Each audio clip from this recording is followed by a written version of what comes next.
Boa noite a todos. A gente está aqui reunido de novo para continuar o nosso encontro sobre ESG. Tenho aqui o Luiz Goy, nosso convidado de honra, que vai dar uma palestra bacana para vocês entenderem um pouquinho sobre esse termo, o que significa governança, qual a diferença entre governança e de repente, autodiretoria, e qual o papel da governança nesse processo do ESG. Então, queria ser bem objetivo. Luiz Goy, a palavra é com você. Pessoal, boa noite. Alexandre, obrigado. Particularmente, nosso primeiro encontro, a gente fez um panorama, né, sobre ESG. Começamos a falar de ESG de um jeitinho bem inicial, vamos dizer assim, né? Começamos a discutir o tema de uma forma para entender o que que é o ESG, entender para que que ele serve. Como sempre, o Alexandre fazendo umas provocações, né, de uma percepção diferente, um conhecimento diferente, um contexto diferente.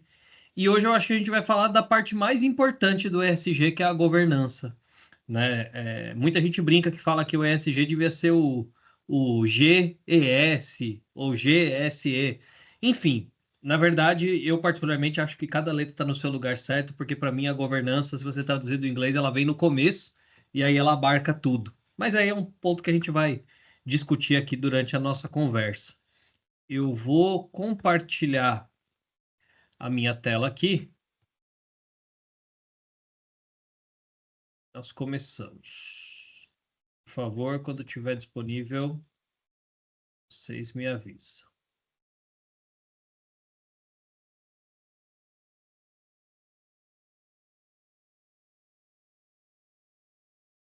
Chegou, né?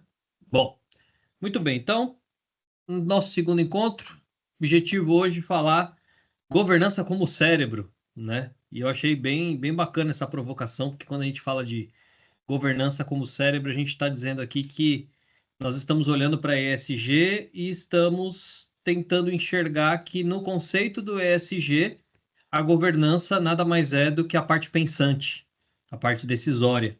E é sobre isso que eu acho que a gente vai falar nos próximos minutos aqui. Veio que não preciso mais nos apresentar, como o Alexandre falou, eu sou Luiz Goy, alguns livros publicados, minha área, foco é especialista em ESG e sustentabilidade, sou sócio na Ecovalor Consultoria, atuo pela IESG Now, uma startup.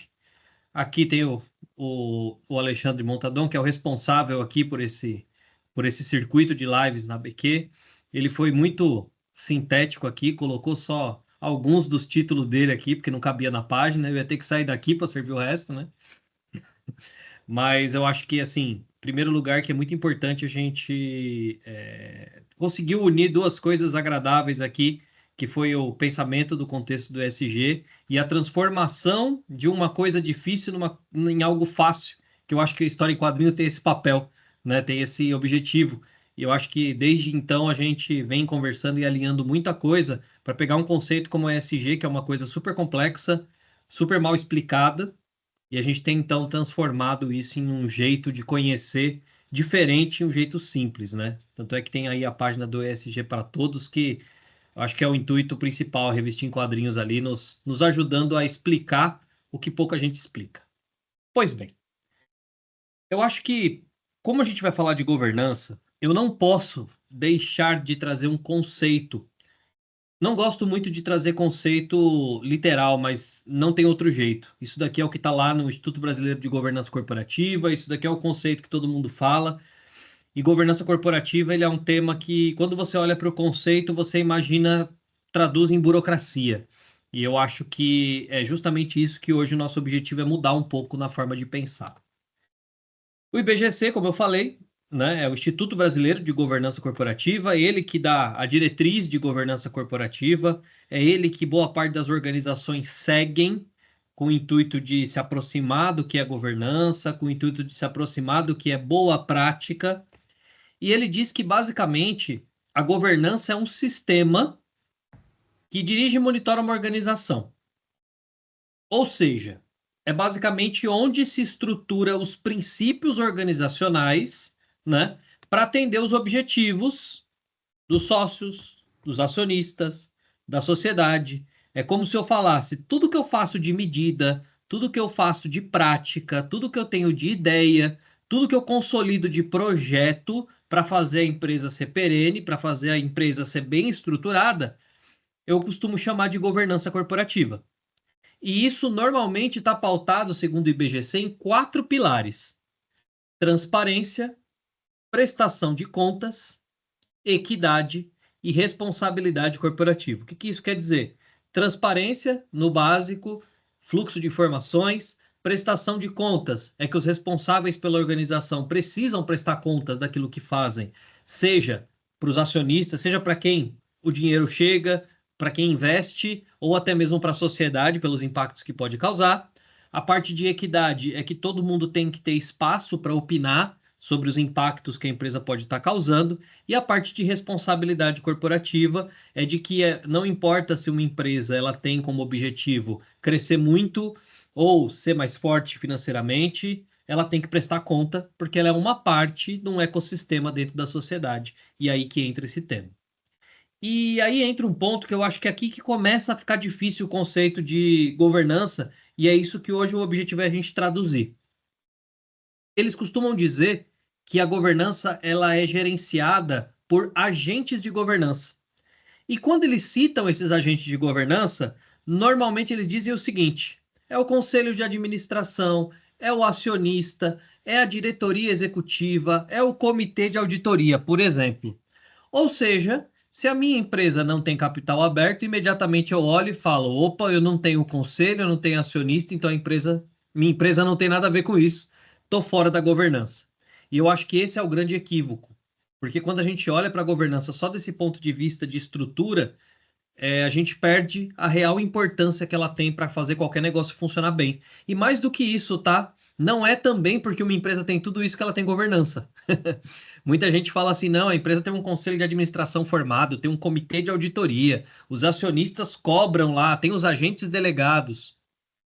Se isso tudo tiver só no papel, não adianta nada. Então, no básico, a gente tem que entender que governança não se limita a isso e não se limita a grandes empresas. E aí, esse entendimento, né, é que as pessoas falam, tá bom, já que é para ter uma governança, então eu vou fazer o seguinte, eu vou começar a criar procedimento, vou começar a criar método, vou começar a criar regra, vou começar a fazer política, fazer um estatuto, vou olhar tudo que o mercado faz de bom e vou fazer igual. Vou fazer melhor ainda. O procedimento que o mercado foi lá e escreveu bem bonito, eu vou escrever bem bonito e ainda vou pôr minha logomarca. Ah, agora se o mercado disse que vai fazer 10 práticas, eu vou fazer 80 práticas. Aí eu vou lá e faço um regimento de governança de 250 páginas que ninguém vai ler. Mas as empresas acreditaram, de acordo com isso que eu acabei de falar, que governança é estruturar aquele monte de coisa, de procedimento, de documento, de políticas e estatutos para atender os requisitos iguais às grandes empresas. E aí eu acho que entra um ponto que é bem importante.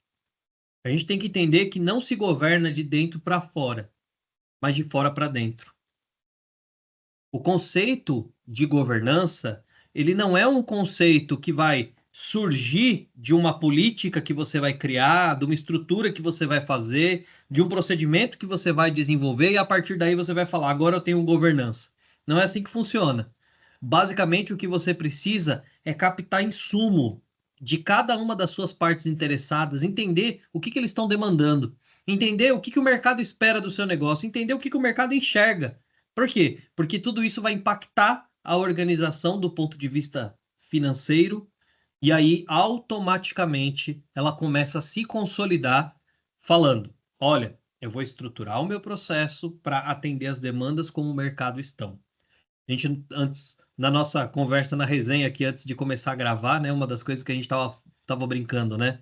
Ah, porque tava falando da época do Telex. Não vou falar quem trouxe o Telex aqui, não, porque senão vão entregar a idade aqui. Mas a gente falou do Telex, depois falou do fax. Teve um exemplo aqui, né? Até que o Alexandre falou que teve um momento que ele estava na discussão se comprava um telefone ou se comprava um fax, né? Porque na época isso custava caríssimo, eram coisas, né?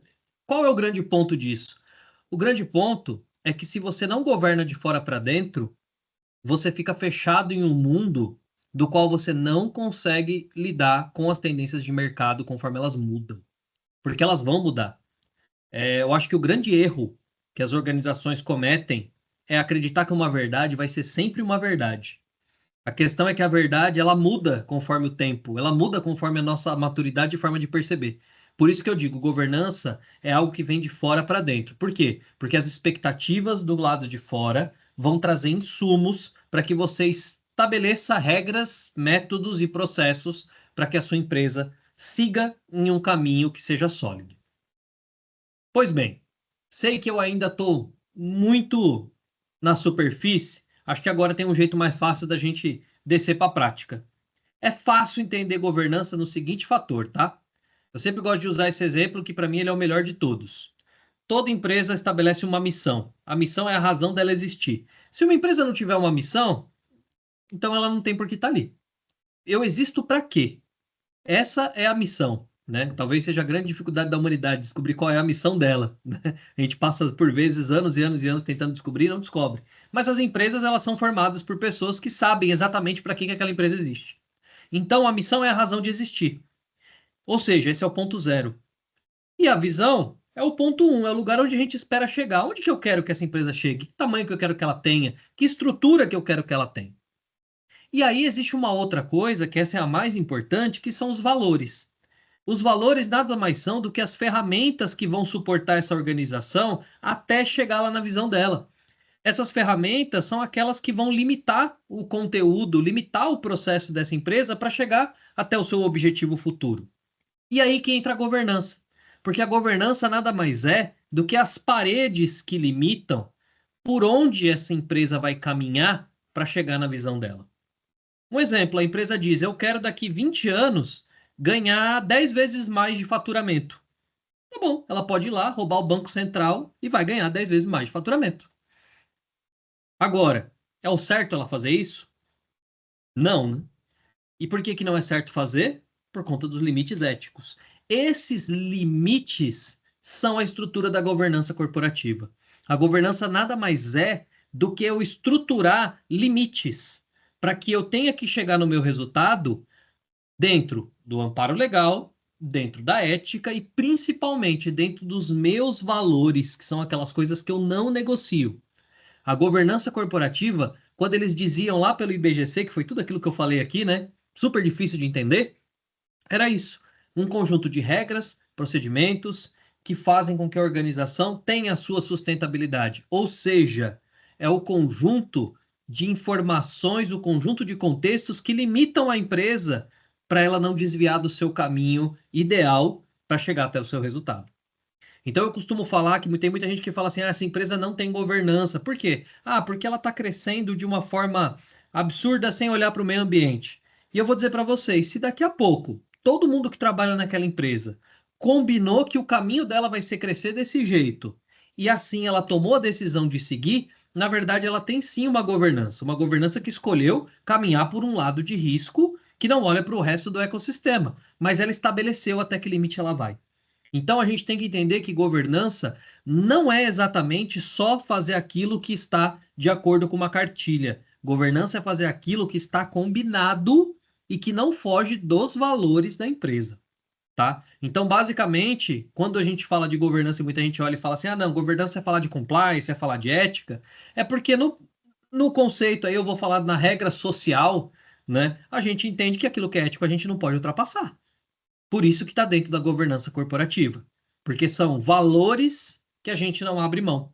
Mas, se por acaso alguém chegasse e falasse: não, eu vou abrir mão da ética, eu não quero saber, nem por isso ele não teria uma governança. Ele olharia para uma governança que não verifica a ética. Mas quem define os limites, quem define as regras, é a governança corporativa.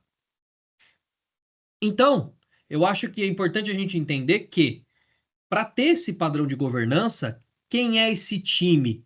Na verdade, são todas as pessoas dentro de uma empresa, e não importa de qual tamanho, que toma decisão e que pode influenciar ou aculturar as decisões que vão ser tomadas dentro da empresa. Então, assim, se a minha empresa tem eu que sou o dono e tem mais uma outra pessoa que é um assistente que é altamente influente com os demais 10 funcionários, nós dois somos os agentes de governança. Porque nós somos os responsáveis de tomar decisão e de influenciar a transformação da cultura dentro da empresa. Então a gente tem que esquecer um pouquinho essa camada de sócio, conselho de administração, acionista, porque talvez esse seja o time de governança dentro das empresas muito grandes. Por quê? Porque são eles que vão influenciar a empresa a tomar decisões. Porque eles são os stakeholders que têm mais peso, que têm mais força. E isso não quer dizer que tenho que ser uma empresa desse porte para ter uma governança, muito pelo contrário. Daqui a pouco eu posso ser uma empresa que a governança está só em mim. Eu posso ser o decisor e eu ter mais duas pessoas trabalhando comigo, e eu sou o responsável de estabelecer que limites eu vou colocar para chegar no meu resultado. Isso é é o real contexto e é o caminho para onde se vai com uma governança corporativa. E aí vem a pergunta, tá legal, governança então são essas paredes que limitam o crescimento de uma empresa, que levam ela até a sua visão, que estabelece os limites talvez legais, talvez éticos, talvez de valor. Onde que isso se conecta com ESG? Eu diria que em 100%. Porque a governança nada mais é aquilo que quando a gente traduz, porque eu não falei de limites legais, éticos, valores e tudo mais, nada mais é do que a tradução do propósito que uma organização tem. Nada mais é do que a somatória de vários fatores que criam aquele negócio que faz a empresa se impulsionar e levar as pessoas a se impulsionarem também, que é o propósito. Existe uma diferença muito grande, né, que as pessoas dizem entre motivação e engajamento. A motivação normalmente é alguma coisa individual, uma coisa pontual, uma coisa que está relacionada a uma pessoa, uma coisa que está relacionada aos seus objetivos específicos. Quando eu falo de engajamento, ele é algo que a pessoa não precisa estar motivada para se engajar. A pessoa, às vezes, para se engajar, o que ela precisa é de um propósito, o que ela precisa de uma direção. Então, essa governança nada mais é do que fatores que fazem com que todo mundo que está dentro daquele local, daquele ambiente, motivados ou não, vão olhar para aquele mesmo propósito e vão falar, vamos seguir por esse caminho aqui. E isso é o que faz as empresas que são fortes em cultura direcionar todo esse caminho. Então, esse propósito nada mais é do que o grande alinhamento que a governança traz para dentro das empresas. E o ESG nada mais é do que uma visão de propósito. E aí eu acho que um ponto importante que nós trazemos aqui é lembrar, que a gente falou no primeiro encontro sobre isso, mas que o ESG não é 3 pilares quando eu olho dentro da empresa. Porque se eu olhar para 3 pilares, eu estou olhando para 3 estruturas de algo que é único. Então, a gente tem que lembrar o seguinte: ESG é uma única governança, ou seja, é um único limite dentro da organização que estabelece suas regras, que estabelece seus controles, que define até que limites ele vai. Para quê?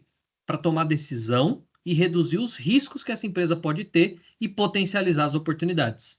Então, eu só consigo fazer ESG quando eu tenho uma única governança que olha para os 3 maiores riscos que um negócio pode ter, que é a governança ambiental, social e corporativa.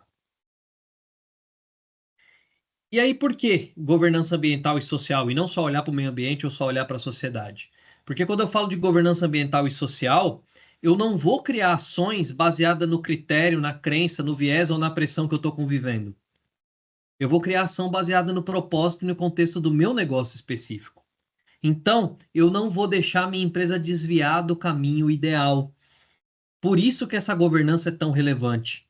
É muito comum a gente ver o quê? Eu brinquei aqui no começo que eu falei da governança, o que que as pessoas fazem? Vão lá, pegam o manual da concorrente, pega tudo que ela escreveu. Somos uma empresa ética no nível não sei o que, e escreve, vou sou ético também. Ah, somos uma empresa referência, não sei o que, sou referência também. Eu vou escrevendo, mas eu nem sei se de fato eu sou ou se eu quero ser aquilo. Eu só vou copiando. E quando eu faço ESG com um pilar ambiental, um pilar social, um pilar governança, eu não tenho, sabe o quê? É como se eu estivesse andando com uma locomotiva e eu não tivesse um operador. É basicamente como se eu falasse, tá, para que lado eu vou? Não sei. Ó, estão falando de carbono, vamos olhar carbono. Estão falando de água, vamos olhar para água. Falando de diversidade, vamos olhar para diversidade. O que que acontece? A governança, ela é quando você coloca esse operador, esse cérebro no centro da discussão e fala, não, nós não vamos fazer nada que a gente não avalie que realmente é prioritário para o propósito do negócio. É por isso que a governança é tão importante. Então, quando eu faço tudo isso em um único pilar, eu começo a priorizar, independente se é ambiental, independente se é social, independente se é corporativo. Eu começo a priorizar aquilo que é melhor para o negócio. Eu começo a priorizar aquilo que é melhor para os valores do negócio e principalmente que vão ajudar ele a chegar no propósito. Esse é o contexto que faz com que uma agenda de ESG realmente se estruture. É ter uma governança no centro que vai fazer com que eu priorize ações, práticas, estratégias relacionadas ao que é melhor para o negócio. Olhei para uma meta, vamos lá, diversidade e inclusão, né? Gosto de falar dele porque é o que mais está ultimamente na discussão. Diversidade e inclusão, fiz uma meta. Por que que eu fiz uma meta? Ah, porque está todo mundo falando que é importante. Que legal, passou 2 anos, alguém deu uma pressão, morreu a meta. É lógico. Eu não olhei para aquilo e descobri se realmente aquilo era relevante para o meu negócio. Eu simplesmente segui alguém que estava dizendo alguma coisa que nem sabe qual é a cultura do meu negócio e muito menos qual é o propósito. Vocês podem ter certeza. Quem tem análise de propósito, na sua análise de propósito, descobriu que realmente a governança está estruturada e que o tema diversidade, equidade e inclusão é importante, está até hoje fazendo porque está colhendo os frutos disso. Porque focou no propósito e não só no tema. Então, eu acho que disso tudo que a gente pode ver é que o que vai conduzir essa agenda ESG de forma pragmática, e a gente tem que entender que ESG é puramente pragmático, ESG não tem nada de plantar árvore, abraçar árvore, não tem nada de só pensar em querer ser bonzinho para os outros, até porque tudo isso são coisas que você indiretamente começa a fazer quando você tem um propósito claro, né? Mas sim ter uma governança que vai estar sempre alinhada em dar manutenção na missão, na visão, nos valores e no propósito da organização. Então é muito comum, às vezes, eu digo para vocês por experiência, às vezes eu chego numa empresa que tem já uma pré-estrutura de ESG e aí começam as crises dentro dos comitês, né? Ah, mas eu acho que a gente tinha que priorizar tal assunto. Aí o outro, não, eu acho que a gente tinha que priorizar tal assunto. Aí eu chego e sempre trago o seguinte ponto, falo, pera, vamos voltar um pouquinho atrás. Esses assuntos que vocês estão falando, ele vai favorecer a empresa a chegar na visão? Ele não vai interferir na missão da empresa? Ele não vai ferir nenhum valor? Ele está alinhado ao propósito? Só siga se a resposta for sim para todos. E se todos os temas que vocês estiverem trabalhando, a resposta for não para esses 4 temas, a minha sugestão é que você destrua tudo que você fez e comece a fazer de novo, porque está errado. ESG não é um contexto de fazer uma agenda paralela dentro dos negócios, olhando para o meio ambiente e olhando para a sociedade. É uma ferramenta adicional para fazer isso de forma estruturada e verdadeira, baseado nessa governança que a gente já falou. Então, o que normalmente acontece? Simples. Se eu não fizer isso, em primeiro lugar, a agenda começa a desfocar o objetivo do negócio. Quantas e quantas empresas não começaram a gastar dinheiro, gastar dinheiro, gastar dinheiro, gastar dinheiro e viram que basicamente o ESG que eles estavam fazendo nada mais era do que uma agenda só para mostrar que fazia. E o objetivo do negócio começou a esquivar. O planejamento estratégico tratando o mercado aqui e o ESG tratando plantar árvore. Relações totalmente distintas. Outra coisa, quando essa estratégia começa a acontecer no paralelo, a agenda vai se distanciando, né? O ponto A e o ponto B de uma linha, eles não vão se encontrar nunca. Eles sempre vão ir se afastando, né? E quando você não faz uma agenda que está conectada na estratégia, ela vai se afastar cada vez mais. Então, a agenda de ESG, se ela não estiver dentro da estratégia do negócio, o que vai acontecer é que ela vai ficar cada vez mais distante, cada vez mais desfocada e cada vez menos o pensamento organizacional vai olhar para isso, tá? E claro, você começa a priorizar coisas que não são o que a empresa pensa para o futuro. Aí a gente já sabe como é no dia a dia, né? Aí eu tenho lá as pessoas querendo produzir a todo custo, do outro lado as pessoas não querendo deixar produzir de jeito nenhum. E aí entra embate dentro do negócio, embate dentro da empresa, porque cada um está com um objetivo. Então, automaticamente, se eu fizer isso, eu já tenho 4 coisas imediatamente que vão virar exemplo. Se você olhar para uma empresa e ela tem isso, você pode saber que provavelmente essa agenda está assim. O primeiro deles é greenwashing. Tem um colega que fala uma coisa que eu acho muito boa, que é planejamento sem planejamento é planejamento. E ele tem toda a razão. Por quê? Porque se eu planejo fazer ESG, eu crio metas e ideias ESG, mas eu não faço isso de forma alinhada à minha governança, depois eu tenho que prestar contas. E na hora de prestar contas, eu tenho duas escolhas. Ou eu vou lá e assumo que não fiz, ou eu vou lá e continuo fingindo que fiz. E isso se chama greenwashing. Nada mais é do que fingir que faz e na verdade não faz, ou dizer algo que na verdade está levando alguém ao engano. Depois disso, eu começo a criar uma agenda com vieses. Por quê? Porque o ESG se politiza, tá? Se eu não estruturo uma agenda de ESG baseado na governança e no propósito do negócio, eu começo a ter pessoas simpatizantes e contrárias. Aí, aquele que gosta do responsabilidade social, aquele que gosta do meio ambiente, vai lá e fala: não, vamos fazer que é legal. Aquele que não gosta vai falar que não presta. Simples assim. Por quê? Porque eu politizo, eu polarizo o tema. Outra coisa, eu começo a criar ação e meta que não foca em nada, né? As ações começam a ser as ações que dá para entregar e as metas são aquelas que eu não vou precisar me esforçar para fazer.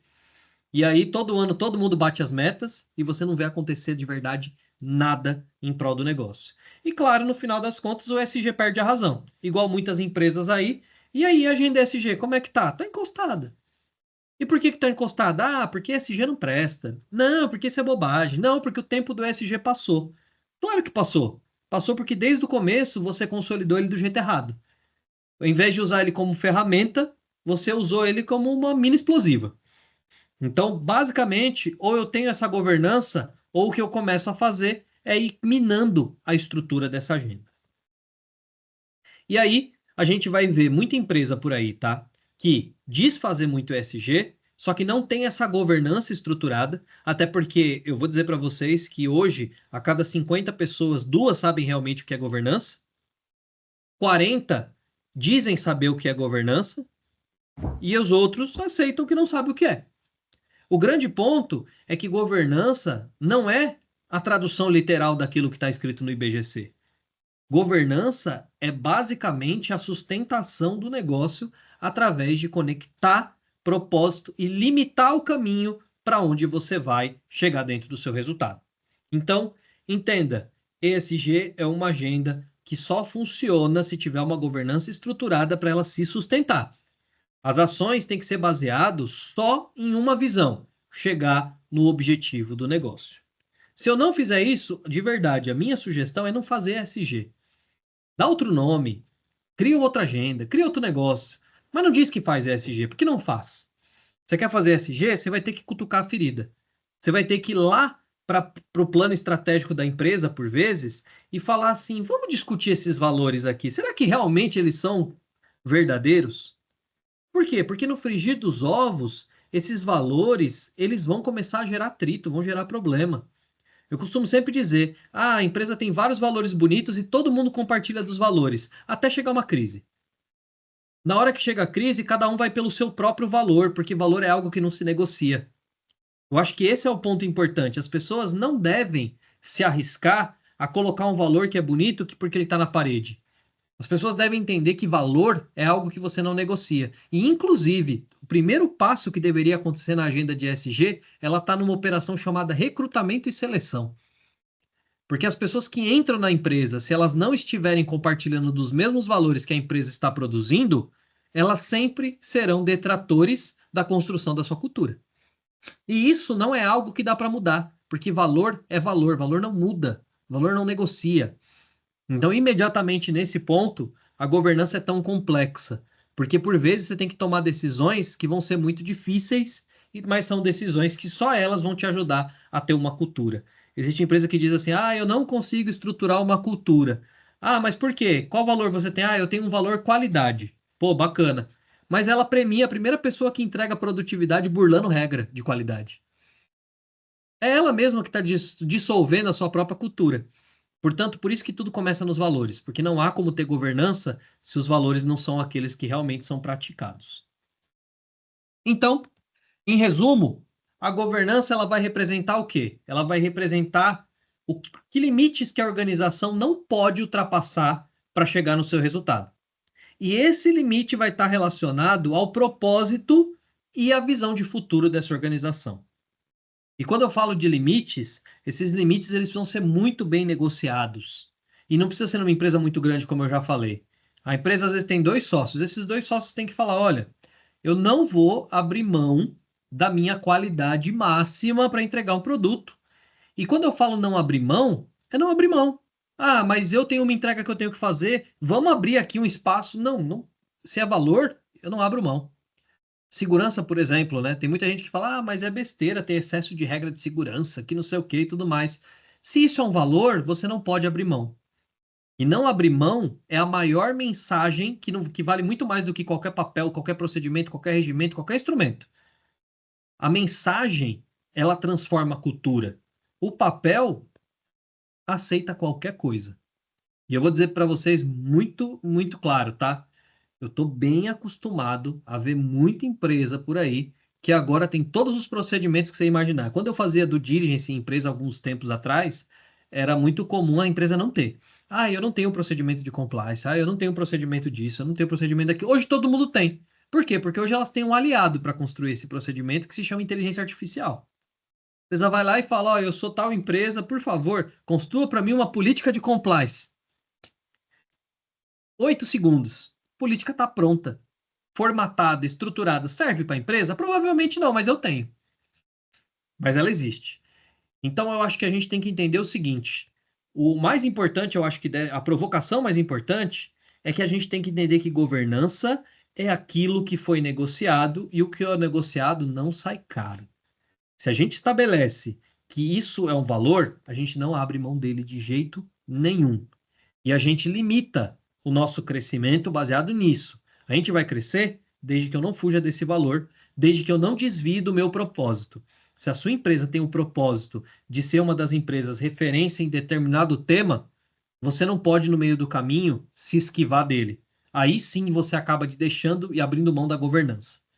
Então, no básico, essa governança toda, que tem toda essa questão rebuscada, esse português rebuscado para falar dela, nada mais é do que uma consolidação de tudo aquilo que você não pode abrir mão para chegar até seu resultado. E quem consolida essa governança nada mais são do que as pessoas que ou influenciam a transformação da cultura ou que decidem o que pode, o que não pode ser feito para que essa cultura seja consolidada. Então, para quem quer proteger a reputação e resultado financeiro, que a gente já falou, né, no nosso encontro passado, que é o objetivo do ESG, a governança ela não permite que medidas sejam feitas a qualquer custo, porque a governança é uma ferramenta que enxerga a sua empresa amanhã. Eu costumo dizer, né, que quando a empresa quer estabelecer quais são os seus valores e as suas regras de governança, elas têm que fazer isso depois que todos os decisores voltam de férias, uma semana com a cabeça limpa. Por quê? Porque ela deveria ser aquela decisão que você toma sempre em condições de temperatura e pressão normais. As decisões que você toma no meio desse caminho, que são sob pressão, normalmente elas vão desviar disso, porque você vai priorizar o curto prazo. A governança nada mais é do que aquilo que você escreveria e definiria, gravaria em pedra quando você tivesse em condições normais. Então é onde eu escrevo aquilo que quando eu falo, meu Deus, eu estou perdendo o caminho aqui, deixa eu voltar para minha realidade ideal. Aí vai estar cravado na pedra lá as suas regrinhas, que nada mais são do que a sua estrutura de governança. E aí, só para complementar com a mesma provocação de sempre, a gente tem que sempre lembrar, eu gosto sempre de dar esse exemplo, né? A empresa quer consolidar a ESG, ela tem que lembrar, coloca a máscara primeiro em você, para depois ajudar quem precisa.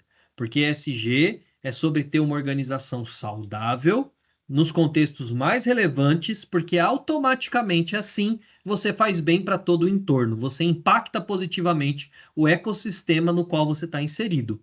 Se você começa olhando para fora, você imediatamente esquece que você tem compromissos, responsabilidades e propósitos dentro do negócio para serem cumpridos. Quando você vai lá e olha para o seu propósito inicialmente e segue o caminho para chegar nos seus valores, no seu resultado, e limita isso dentro da ética, imediatamente você está evitando de causar impactos negativos para fora e está criando uma bola de neve positiva para impactar positivamente todo o seu ecossistema.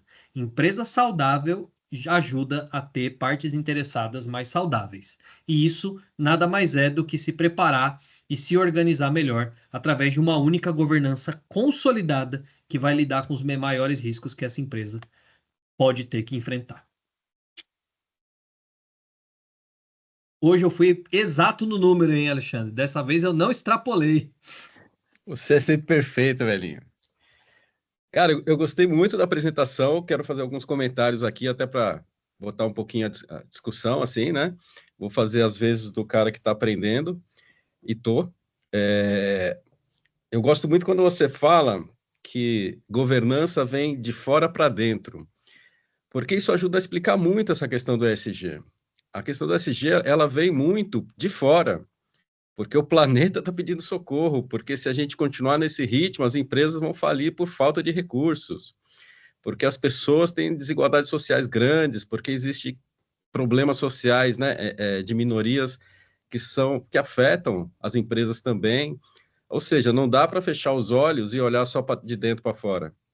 Quando você olha de fora para dentro, você não tem. E não é à toa que o Banco Mundial é que colocou essas métricas para que as empresas sejam transparentes e prestem contas se elas realmente vão ser sustentáveis a longo prazo. Porque existem essas ameaças acontecendo, esses riscos estão colocados. Então, eu acho que é perfeito quando você explica que o primeiro olhar da governança, ela vem de fora para dentro. Se eu sou uma empresa que tem acionistas, isso se agrava, porque o acionista, ele quer saber se a empresa realmente é sólida. Então, eu lembro muito que pela primeira vez que eu vi governança, foi num seminário que falava sobre questões de empresas familiares. E os acionistas questionavam, falavam, poxa, mas precisa ter uma governança profissional, porque senão o dono vai lá, compra um carro com o dinheiro da empresa, quer dizer, coloca a empresa em risco por uma questão privada dele. Como que a gente faz para gerenciar uma empresa? Então, foi ali que eu comecei a entender esse negócio de governança. Mas pelo que você me coloca, e aí é onde eu tenho o prazer de estar participando, né, coordenando essa conversa, é que quando as empresas entenderem que governança tem a ver com estabelecer limites, mas para potencializar o lucro, para aproveitar as oportunidades que o SG traz, que essas pautas de SG traz, para usar elas para investimento para o futuro. Construir uma identidade, fortalecer propósito, né? Construir cultura, que sejam perenes, que façam a empresa conquistar e se conectar com consumidores e audiências. Acho que é a palavra que mais me vem, assim, não sei se você concorda comigo, Luiz, é a palavra conexão, cara. Hoje em dia, mais importante do que satisfazer o cliente é se conectar ao cliente. E não necessariamente só ao cliente, porque a gente está em rede. Então, se você se conectar a uma grande audiência, essa própria audiência vai levar seus valores à frente.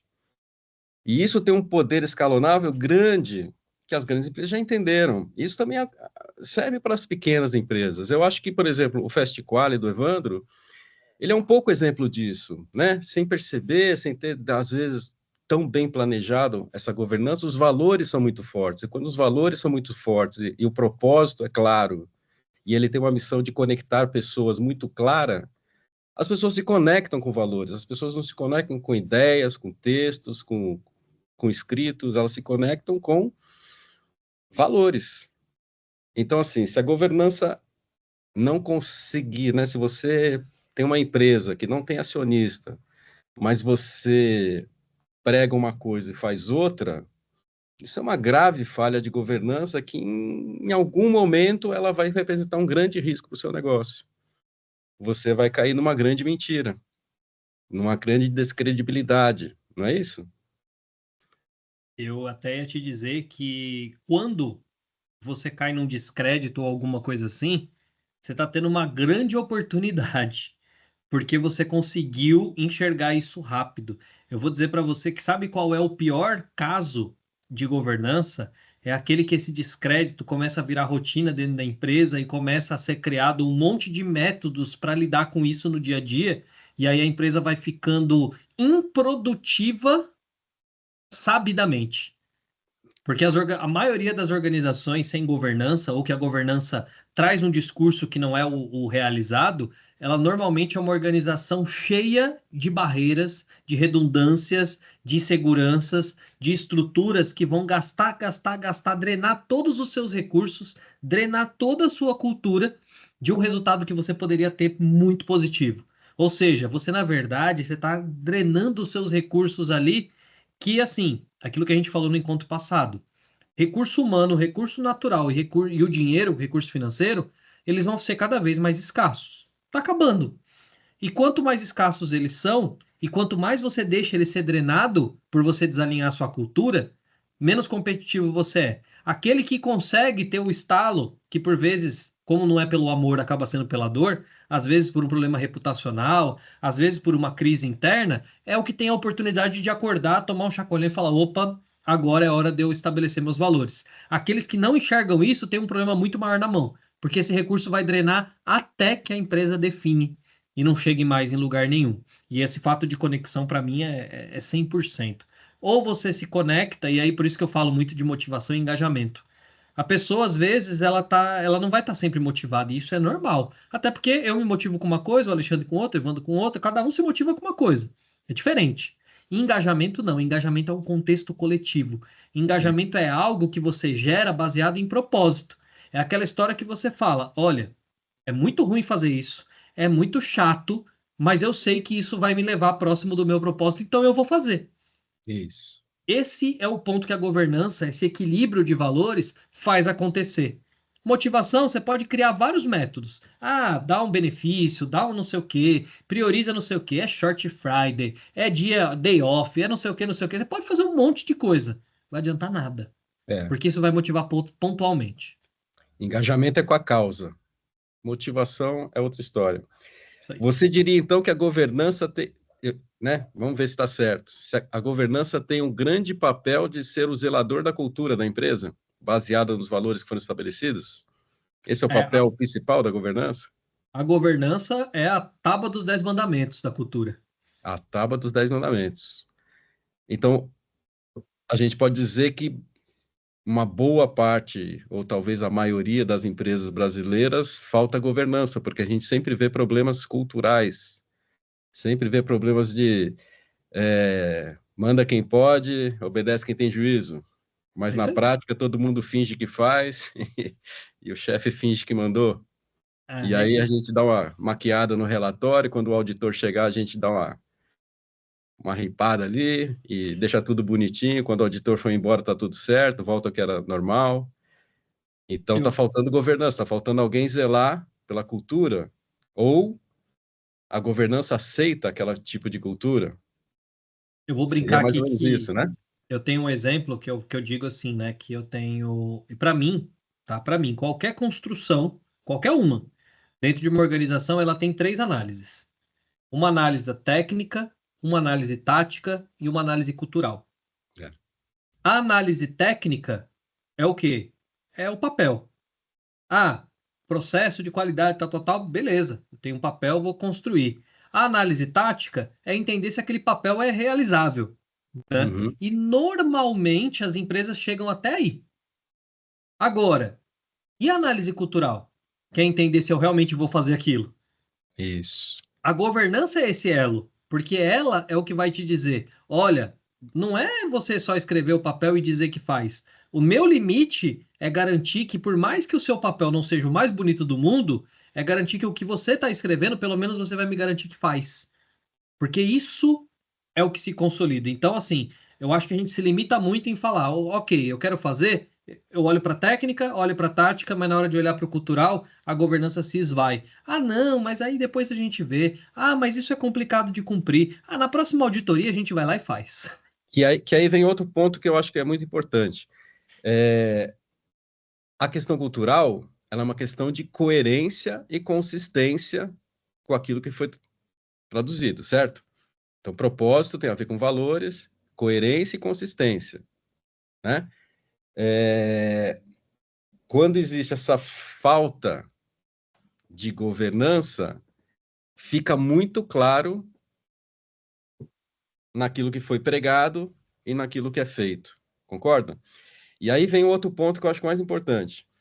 A governança olha para o futuro. A alta direção olha para o presente. Concorda? Porque a alta direção tem que dar os resultados, tem que fazer né, o processo caminhar, as entregas, enfim. Mas se alguém não estiver olhando para o futuro, é muito fácil você ser inconsistente com os propósitos. Porque parece que ali, no dia a dia, a gente tem que, né, dar um jeitinho, tem que se ajeitar. O cliente pediu para ontem, o negócio não está andando. Que se dane as regras de segurança. Mete a mão aí. Se alguém machucar, eu pago depois. É assim? Como que você vê? Eu diria. Ó, o Evandro levantou a mão aqui, eu não tinha nem visto. Ô, Evandro, peraí, viu? Só falar isso aqui, eu vou te deixar falar, pelo amor de Deus. Eu diria no básico, tá? Minha opinião, que é como eu falei daquele exemplo, né? Para mim, quando uma empresa estruturasse a sua base de governança, ela deveria fazer isso com todo mundo depois de sair de férias 30 dias, limpar a cabeça, esquecer do mundo e em condições de temperatura e pressão normal, pensarem nisso no futuro. Por quê? Porque No isso futuro. tem que ser aquele guia que na hora que o bicho pega, que a gente sabe que acontece o tempo todo, e se não tiver acontecendo, tem alguma coisa de errado. Na hora que o bicho pega, na hora que o calo aperta, na hora que eu estiver falando, não, eu quero fazer o de agora porque é o de agora, eu olho para aquilo que eu fiz quando eu estava tranquilo e falasse, olha, eu tenho que lembrar no futuro, eu tenho que lembrar no futuro, eu tenho que lembrar do futuro. Então eu acho que é muito isso, a governança é essa visão que eu tenho em condições de temperatura e pressão normal, porque ela vai ficar ali o tempo todo martelando e me lembrando até onde eu posso ir, até onde eu não posso ir para atender aqueles resultados que o dia a dia vai me cobrar. Perfeito. Diga lá, Evandro. Não, porque eu anotei aqui uma frase só para confirmar com o Luiz, planejamento sem planejar a mente é planejar aumento? Não, Planejamento Minto, de mentira. de mentira. planejamento. Tá bom. Minto. De mentira porque eu finjo que faço, mas não Planejamento, entrego. entendi. É. Então, só para concluir esse pensamento, então a gente está falando que a governança ela trabalha na questão cultural e zelar pela fortalecimento de uma cultura, e basicamente a governança também tem o papel de olhar para a construção da identidade que essa cultura gera. Porque essa construção de identidade é que tem o olhar lá no futuro, né? Qualquer ser humano, à medida que vai crescendo, virando adulto, evoluindo profissionalmente, aprendendo, a soma dos aprendizados, as melhorias, as experiências, ele cria a identidade dele, mas os valores é que definem essa identidade, né? Em todas as situações, aquela pessoa sempre vai respeitar determinados valores. É isso que cria caráter, que cria identidade. Eu acho que a empresa deve ser a mesma coisa. A governança tem esse cuidado, esse olhar com isso, né? É o que vai garantir a perenidade dela e ser reconhecida daquele jeito, independente dos mercados estarem se alterando, né? Cabe Eu à acho que alta tem duas. direção fazer as adaptações, ter resiliência, assim, mas cabe à governança zelar por isso. É dessa forma? Eu acho que até tem um ponto importante na minha visão, que é o seguinte: eu acho que você, ser humano, no momento de uma decisão, porque a gente toma decisão o tempo todo, no momento de uma decisão crítica, do momento difícil, normalmente é a sua decisão. O que que eu vou fazer para aliviar esse momento de estresse que eu estou vivendo? Normalmente é isso que a gente faz. E aí, Sim. quais são as nossas decisões? Às vezes é explodir, às vezes é resolver logo o problema de qualquer jeito, às vezes é tirar ele da frente, às vezes é jogar ele na mão de outro, enfim, né? E a governança, ela normalmente, a frase que ela traz, a pergunta que ela traz, né, que não é essa, como é que eu vou resolver esse problema? A pergunta que ela traz é qual que é o legado que eu vou deixar? Isso, qual que é o legado eu vou deixar? Eu acho que essa é a grande diferença. Porque Isso. quando eu olho para agora, eu vou fazer aquilo que vai me ajudar a sair de um momento difícil. Quando eu olho para a governança, eu estou olhando para algo que vai me dizer. E aí, no final das contas, depois de todas as crises que eu vou viver, depois de todas as dificuldades, depois de todos os bons momentos, que legado que eu vou deixar? Eu fui aquele que no momento difícil eu deixei ceder e abrir mão do meu caminho estruturado lá no início? Ou não? Eu segui sempre aquele caminho e depois eu lidei com todos os obstáculos. Eu costumo dizer que, assim, né? O ser humano ele foi feito para vencer porque lida com todo tipo de dificuldade, lida com todas as complexidades, momentos bom, momento ruim, momento bom, momento ruim, e no final das contas, de várias interfaces, de várias complexidades, ele chega. E é muito engraçado porque conforme o tempo vai passando e conforme você vai chegando lá, aí você vai percebendo as decisões que você tomou e olhando para uma história e não para uma foto, você fala, caramba, aquela decisão que eu tomei ali daquele jeito não foi legal. Então, a governança é o lembrete de falar que legado que eu vou deixar para quando eu olhar daqui 10, 15, 20 anos, eu vou falar, eu resisti, eu me mantive firme no meu propósito e isso foi o que me trouxe até aqui. Isso, perfeito, perfeito. Então para quem tem uma empresa, digamos pequena, média ou microempresa que seja, a grande dificuldade, o grande desafio é você gerenciar ela no presente, mas tendo construído uma ideia de legado que você quer deixar no futuro e tentar não se afastar desse propósito que você criou. Perfeito. E aí você tem que se cercar de pessoas que podem ser de dentro ou de fora da empresa, que te lembrem ou que olhem para o que você está fazendo e te digam, olha, você está no caminho, olha, você parece que aqui você está desviando. Corrija a rota e volta para o lugar. E é isso que faz a diferença das empresas que duram muito tempo. Seria mais ou menos por aí, né? As que Eu acho que duram no sim. Brasil mais de 10 anos, não é por acaso. E o exemplo que eu gosto de trazer é que as pessoas dizem, né? Não é olhando para esse ponto de vista de senso, de percepção, tá? Nem de espectro. Mas eu gosto de usar muito o exemplo da religião. Porque as pessoas dizem sobre religião o seguinte: porque religião é uma coisa é pela crença e tudo mais. Não, a religião nada mais é, independente de qual for a forma, que te dá um caminho para te lembrar o tempo todo como ele é certo e que você Sim. não pode desviar. Aí você fala assim: nossa, mas por que isso? Você já não sabe o que é certo? Você até sabe, mas você precisa ser lembrado o tempo todo. É, E eu acho que nada mais é do que o caminho do qual a governança ela se espera desenvolver, né? Você sabe que o certo é aquilo, você sabe para onde você quer ir, você sim. sabe qual é o caminho, mas se você não tiver ali o tempo todo uma régua É. estruturada que te lembre qual é esse caminho, Às há a vezes, possibilidade de alguns você fatores desviar. econômicos ou algumas crises te tendem a tirar do caminho. O Valmir tinha levantado a mão aqui, o Alexandre. Claro. Boa noite. Boa noite. Boa noite. Desculpe por ter entrado com atraso, mas eu tive uma outra reunião, infelizmente não pude. E gostei muito de ter participado da anterior. E eu ouvi os seus últimos 15, 20 minutos, né, a respeito da governança. Aqui não é uma colocação, mas aqui é o seguinte: eu acho eu botei um pouco de ceticismo da outra vez com relação às pessoas, né? Com relação às pessoas, né? É, e não as pessoas dentro da empresa, simplesmente das pessoas no dia a dia. E aí, veja, é, só o meu raciocínio que é o seguinte, só um pouquinho de contexto, só para poder pegar. Eu faço mentoria, eu faço parte do grupo de mentoria, um trabalho voluntário para startups, certo? Né? Então, começa com uma, duas pessoas. Vamos lembrar daquele jeito romântico da garagem, né? Onde o cara começa, tá certo? Isso, se for um sucesso, vai virar uma empresa, certo? Mas essa pessoa, eu vou chamar assim, essa pessoa física, quando começa, tá certo? Ela nem sempre está engajada, tem conhecimento a respeito dos conceitos, certo? Então, como é que eu, como mentor, posso, logo lá no começo, posso o que eu posso fazer? O que que você me sugere, por exemplo, que eu façamos, né? Para que essas pessoas, porque o produto dela pode ser algo, e aí tem todo, tem os três pilares. Eu não estou pensando só em meio ambiente. Estou pensando realmente nos três pilares. Como é que essas pessoas, como é que eu começo a engajar essas pessoas? Olha, eu diria que eu particularmente sempre começo desse ponto de vista, tá?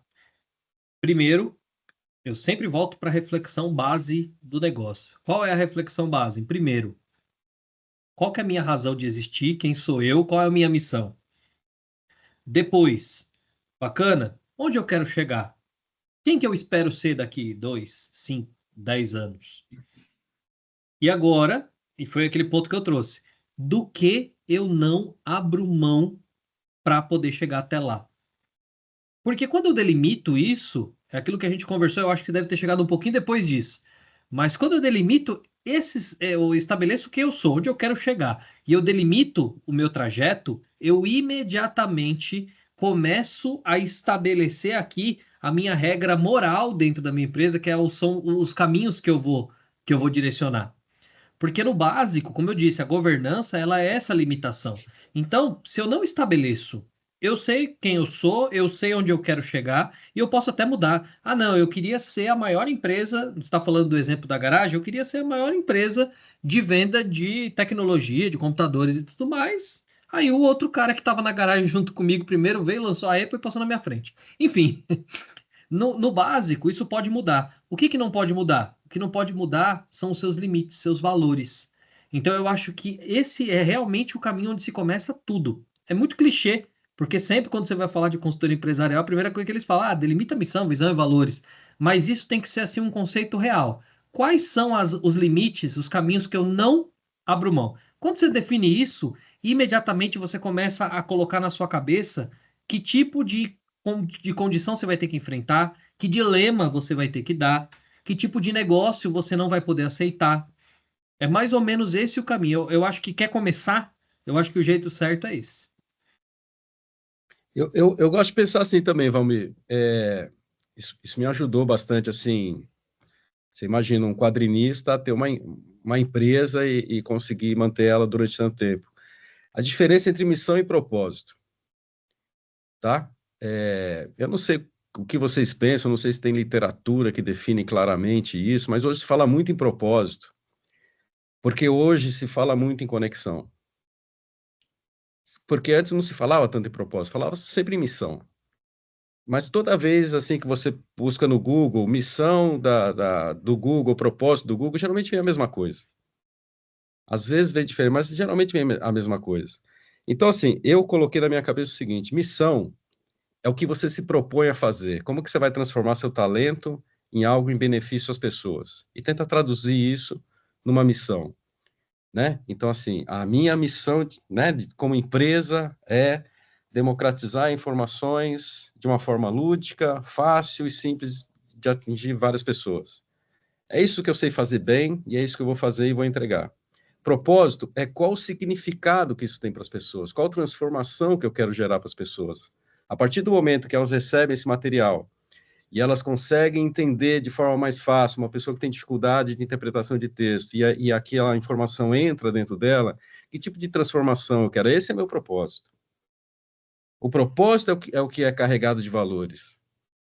A missão ela pode ser mais racional, mas o propósito, geralmente, ele tem um teor emocional que tem a ver com a história de vida da pessoa. Por isso que ela não consegue abrir mão daquilo. Se ela tiver consciência do que ela não pode abrir mão, ela não vai se machucar ao longo da jornada. O que eu vejo também é muitas pessoas que são empresários, conhecidos meus, que eles vão se machucando ao longo da jornada, com a crença que eles estão se adequando ao mercado, às regras do mercado.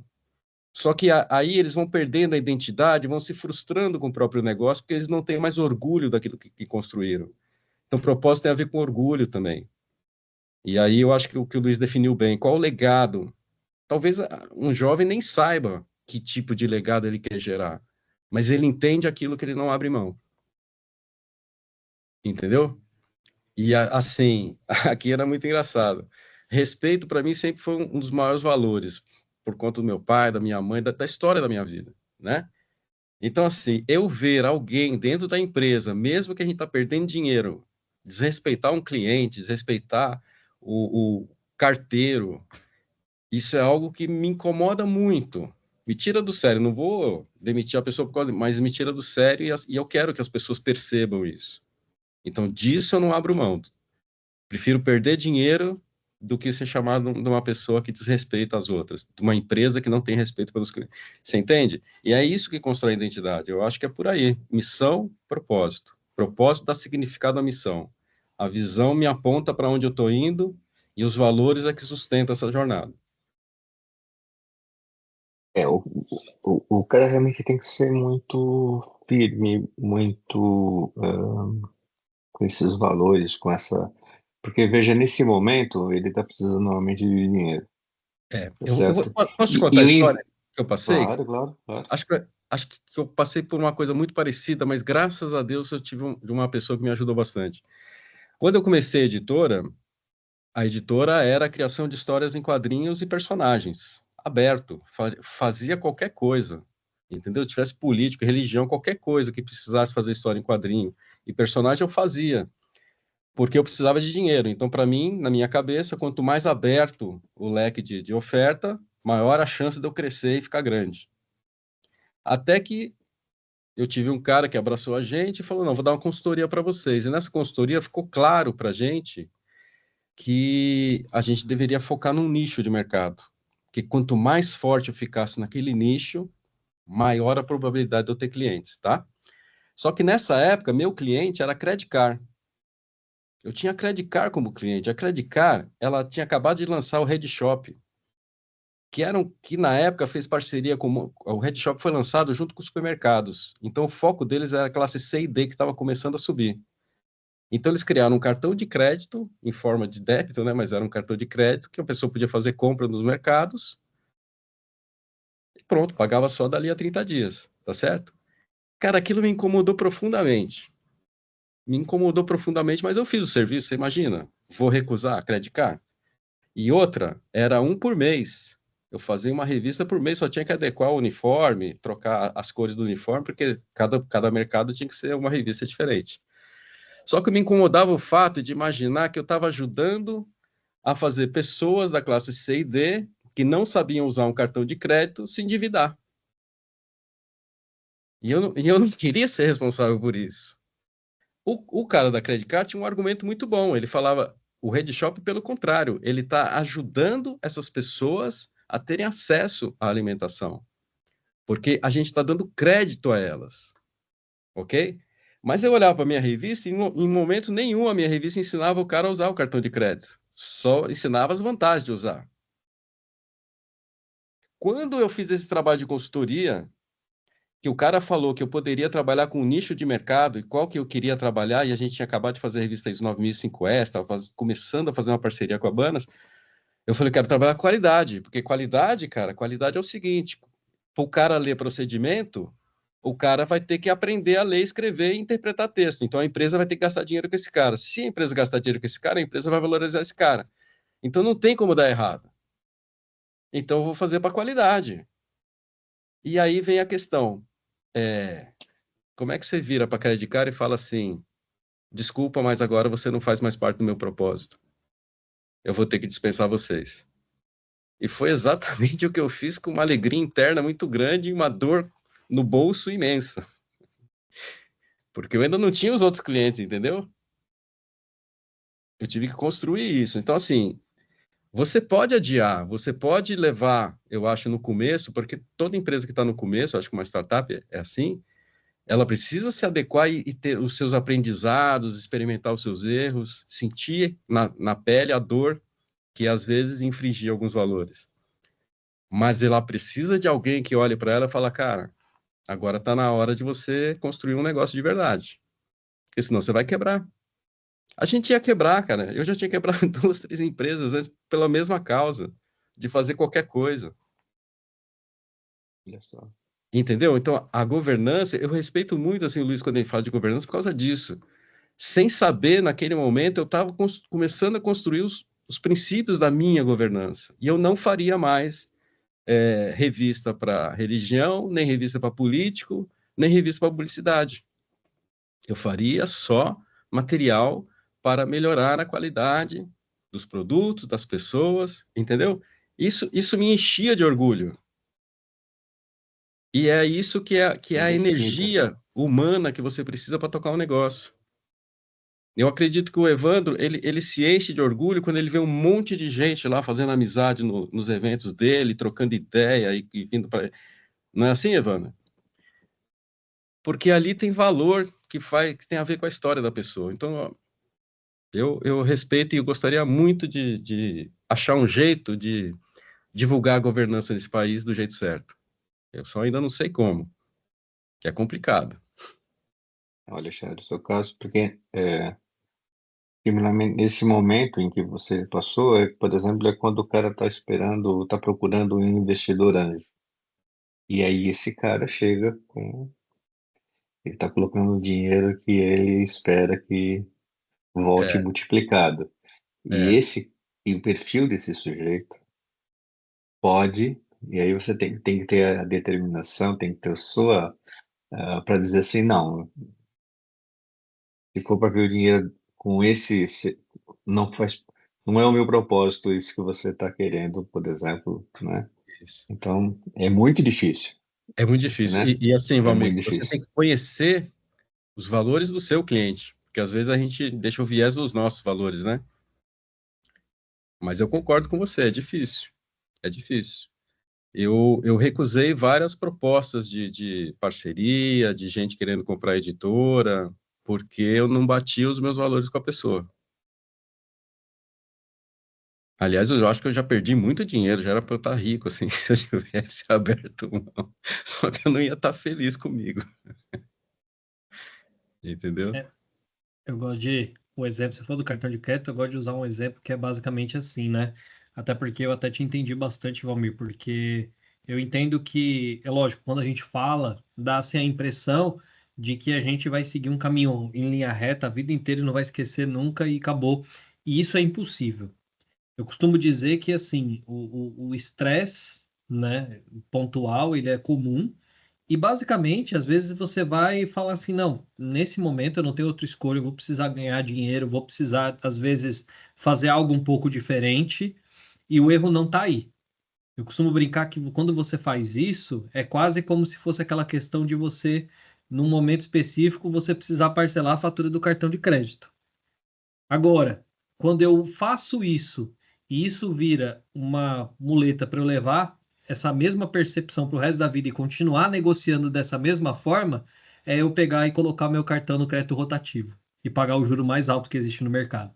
Eu acho que é mais ou menos esse caminho, assim. É isso Às mesmo. vezes você vai acontecer, às vezes você vai falar, pô, eu estou numa oportunidade única, eu vou precisar aproveitar, mas aí entra de novo, a governança é aquilo que vai estar te lembrando da seguinte forma: legal, eu estou fazendo algo que eu sei que não está muito conectado, mas qual é meu plano para sair disso?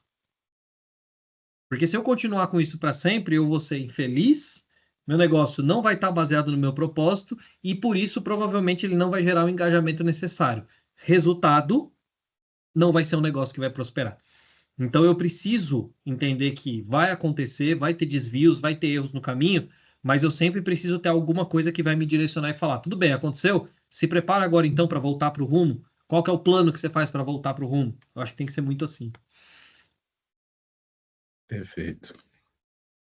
É isso mesmo. O que eu percebi, Luiz, que os conceitos do ESG estão muito ligados ao comportamento ou dos diretores das grandes empresas ou dos sócios das empresas, das pequenas e médias empresas. Então, os seus conceitos estão muito ligados não só no dia a dia de uma grande corporação, mas sim no comportamento pessoal das pessoas que dirigem a organização. Então, aquele aspecto que o SG vem de fora para dentro, você governa a empresa de fora para dentro, mas com os conceitos, né, os limites estabelecidos.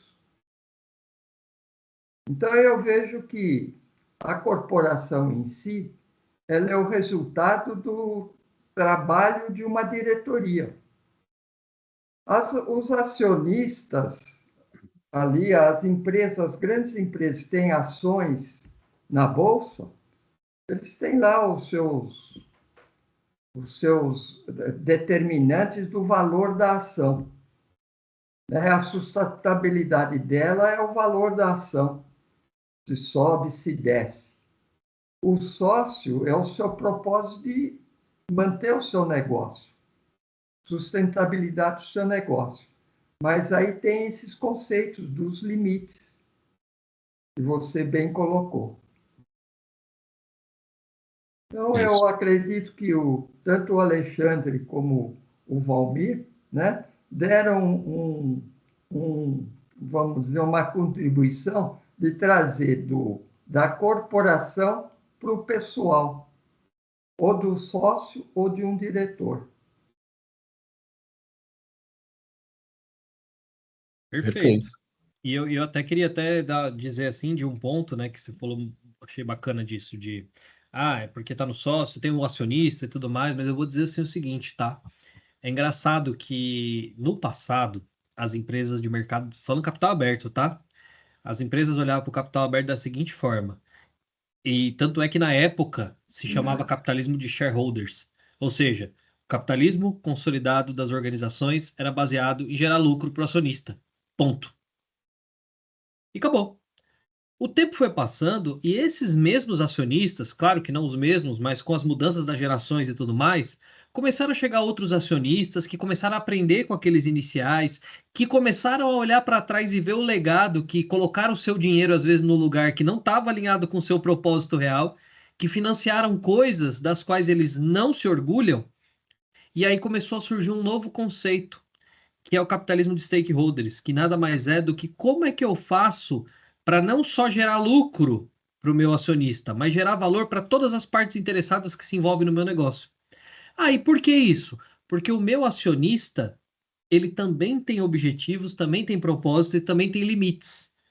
Então, o acionista que está lá, ele não está lá só querendo receber o dinheiro. Vão ter alguns que vão estar assim, mas as empresas já começaram a entender que não é só isso. Entender que também há propósito do lado do acionista. Porque eu vou dizer um negócio para vocês, tá? É muito mais fácil ter propósito sendo acionista do que ter propósito precisando ralar, tá?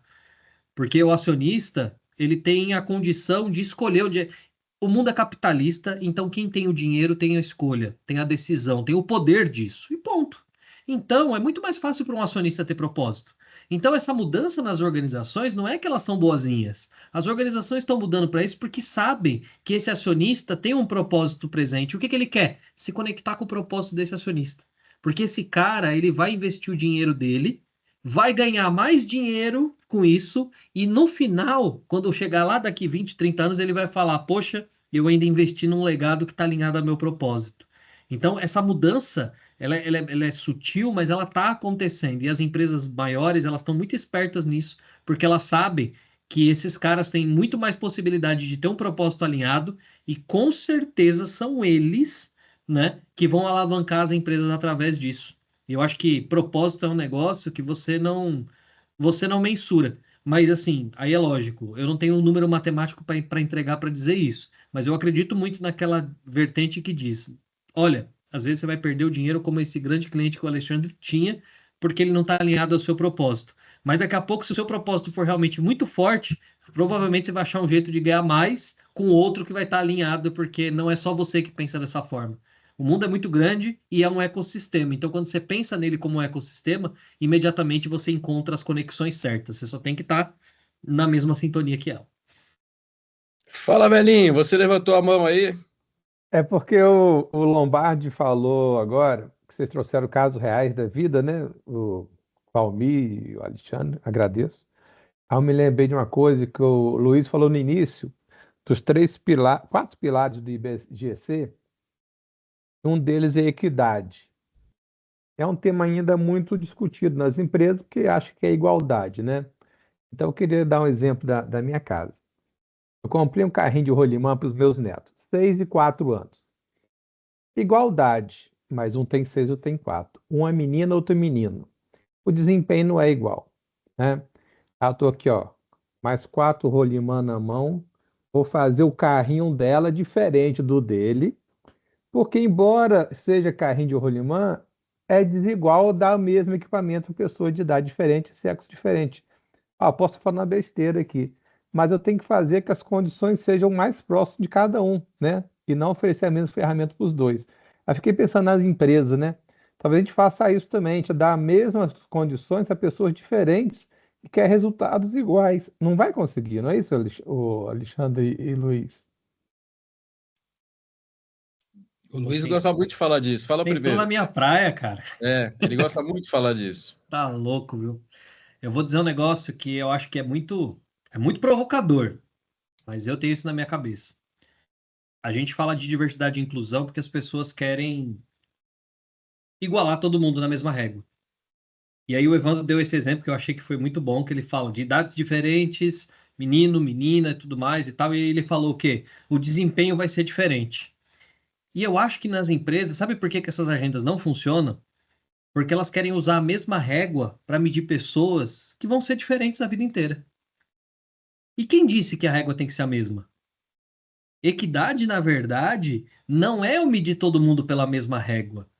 É eu criar uma régua num padrão que a pessoa consiga ser o mais produtiva possível e entregar o máximo que ela pode entregar.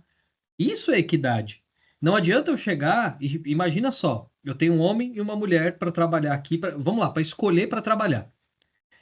Eu preciso de resultado de entrega rápido e eu tenho um homem aqui e tenho uma mulher que está gestante que daqui 3 meses vai se afastar. Me fala, que escolha que você faz?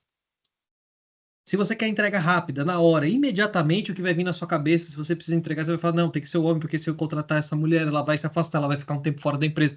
Isso é o que as empresas medem. E aí, sabe o que que acontece? Elas começam a criar métricas tão assim iguais para tudo, e aí elas começam a voltar atrás. Eu conheço até casos de empresa que fala, eu não vou contratar uma mulher que tem menos de 40 anos, porque ela vai ficar gestante em algum momento. Olha só como que a gente é, né? Ela vai sair de licença e vai ficar alguns meses fora do trabalho. Agora muda a régua. Muda a régua. Pega aquela função que você tem, um homem, numa determinada padrão, que ele não consegue entregar um determinado nível de detalhismo, uma determinada condição, e vai lá e coloca essa mulher para fazer isso, para você ver o que vai acontecer. Ela vai entregar dobrado. A diferença, na minha opinião, é que a gente quer medir tudo com a mesma régua. E eu acho que isso não existe. A gente tem uma métrica de número, de cota, de não sei o que, tal, tal, tal, é eu tentar igualar coisas que são diferentes. Eu acho que o grande negócio da humanidade é que a gente é diferente. É que a gente ainda não sabe entender que essa diferença pode gerar várias coisas, né? Mas agora a gente quer sempre padronizar, sempre pôr numa régua só. Então eu achei muito bacana esse exemplo que você deu, porque daqui a pouco você está dizendo assim, não, porque o rolimã dos dois é diferente, não sei o que lá mais e tudo mais. Daqui a pouco ele pode muito bem ter o rolimã que vai andar mais rápido, mas ela pode ter o que vai estar mais bonito, mais limpo daqui 10 anos. Então, eu acho que a régua de cada um é muito diferente. Eu acho que por isso que a equidade é uma coisa tão distante da nossa realidade, que a gente ainda não aprendeu a medir de formas distintas pessoas, porque elas são distintas. Cada um é diferente do outro. Ei, Eu Luiz, acho também, é eu que acho que dá um trabalho, né, Luiz? É por isso, Luiz, dá um trabalho, então, mas eu acho também, Valdem, né? que tem a ver com o raio do propósito, cara. Eu vou contar para você. A gente é educado a ter uma consciência individual forte, em vez de ter uma consciência coletiva forte. A gente não consegue entender que se toda empresa aplicasse um pouco mais de equidade, a gente teria um país com consumidores mais fortes, com capacidade financeira maior. A gente não consegue ter esse olhar maior. A gente consegue olhar só ali na nossa realidade.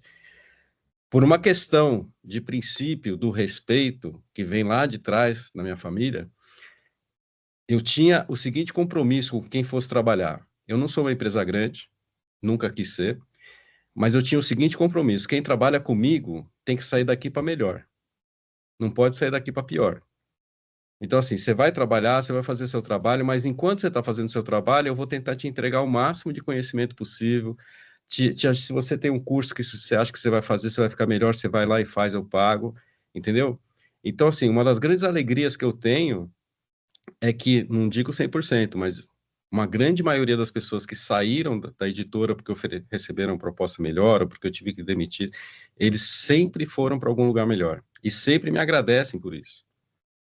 Então, assim, eu tenho certeza que alguma dessas pessoas vão se tornar pessoas que vão multiplicar esse conhecimento porque experimentaram isso na pele. Eu acho que essa falta de consciência, sabe? Essa coisa do vovô ir lá fazer o carrinho especial para a netinha, isso cria valores nas pessoas. Eu acho que a gente vive uma crise de falta de valores. Então, assim, por isso que eu gosto tanto desse tema de governança. O pessoal fala, cara, isso é muito chato, Ale, esse negócio de ESG não vai para lugar nenhum, não dá dinheiro, você faz uma revista, não vai vender nada. Não importa, cara. Tem coisa que não importa. Tem que ser feito, vamos fazer. Entendeu? Não dá para ir igual todo mundo faz. Todo mundo pensa no dinheiro. E se todo mundo pensar no dinheiro, a gente vai continuar nesse buraco que a gente está. Então, é valores, valores. Então, eu admiro empresas e me conecto com empresas que pensam um pouco além do dinheiro.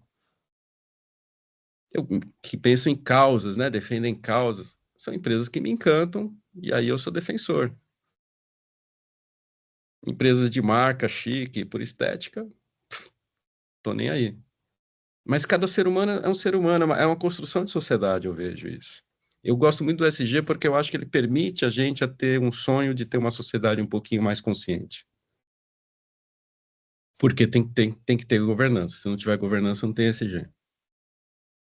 E se governança zela pela cultura, zela por valores, constrói identidade, então, poxa, que bacana seria se muitas empresas tivessem governança. Luiz, quando você falou que vem de fora para dentro da empresa, você está dizendo da cobrança do cliente, vamos chamar.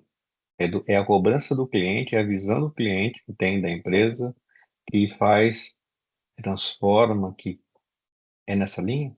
São os insumos no geral. Você fala do cliente, o cliente é um dos insumos para consolidar essa governança, mas existem vários, tá?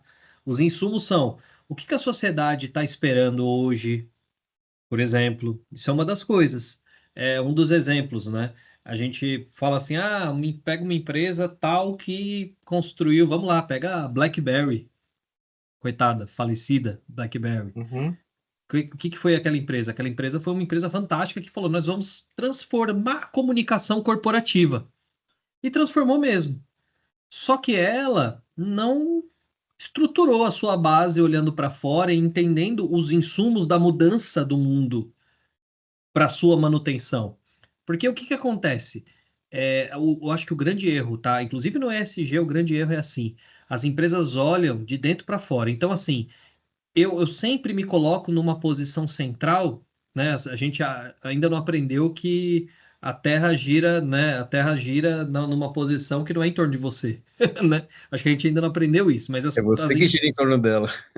as pessoas não têm esse conceito. Acha que está no centro do no universo. Todo o sistema solar só funciona porque aquela empresa está no centro. Mas esse erro, por mais que eu estou sendo esdrúxulo e exagerado, as empresas cometem. Por quê? Ela fala de SG como? Ela fala de SG que eu, empresa, vou olhar o que eu causo. Se eu impactei, eu vou lá remediar. Se eu causei isso, eu vou lá ajustar. Em compensação, se eu fizer uma coisa que é boa para o fulaninho dali, eu vou causar impacto, que eu vou falar bastante sobre isso. E não é assim que funciona. Você precisa entender que você é desse tamanhozinho. E o mundo lá fora é gigante, cheio de coisas, de mudanças, de alterações.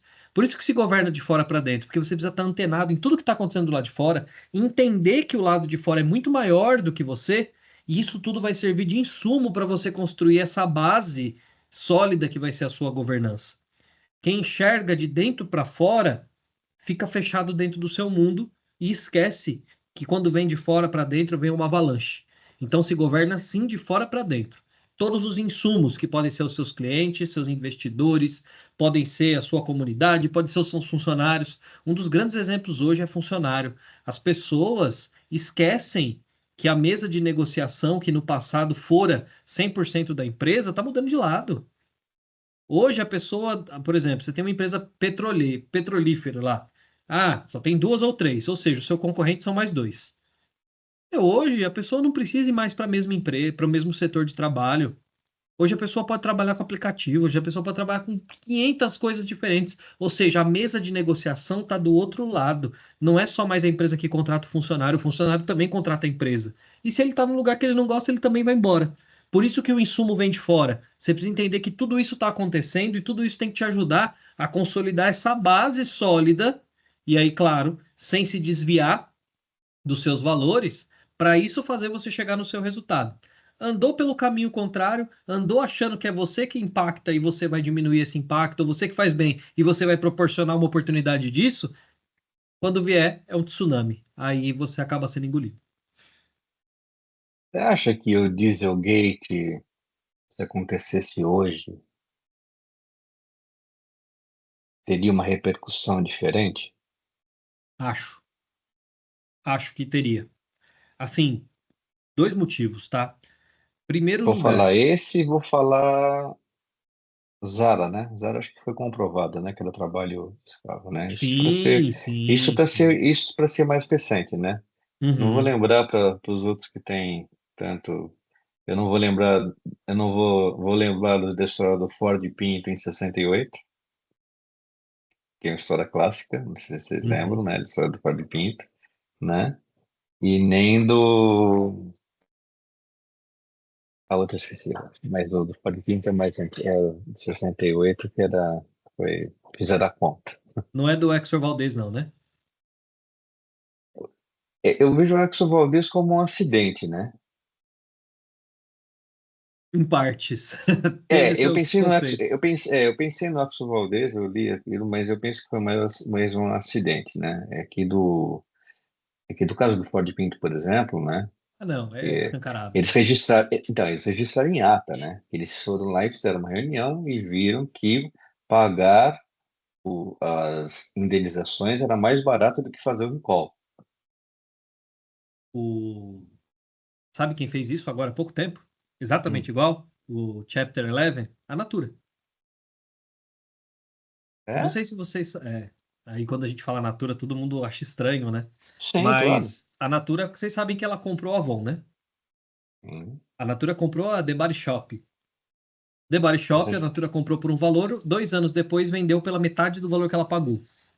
uhum, Ela comprou a Avon, e quando ela comprou a Avon, ela comprou a operação Latinoamérica da Avon, mas ela comprou para a Avon para vender para ela, ela vendeu alguns ativos que ela tinha nos Estados Unidos. E um dos ativos era um processo prestes a explodir, que era um processo de causar câncer de um produto que era passado na boca. Eu não sei se era um batom, uma coisa assim. Só sei que causava câncer, isso foi comprovado. Só tinha começado os processos. E aí o que que aconteceu? O tempo passou, esses processos todos foram crescendo, já eram mais de 500. A Natura, que assumiu essa bomba, já tinha gasto mais de 2 bilhões. Ela foi lá e abriu um processo que é chamado de Chapter 11, né? Capítulo 11, que uhum. basicamente o que que você faz? Você fala, ó, vamos congelar um valor de multa, eu dou esse valor, coloco, deposito judicialmente e o que vier dali é esse dinheiro que paga e acabou. Eu me limpo com ele. Só que assim, vamos olhar para o ponto de vista humano. É câncer, estão causando uma doença que não tem cura em sei lá quantas pessoas. Ninguém sabe ainda quantos são. É degenerativo, acontece com o tempo, cada pessoa numa realidade. Já tem mais de 500. Imagina quantos não podem ser no final. Mas ela simplesmente definiu isso, judicialmente ela fez isso e acabou. Aí qual vem a pergunta que fica, né? Olha, ela fez judicialmente, ela pode ser, por exemplo, uma empresa que vai ser julgada agora e processada? Não.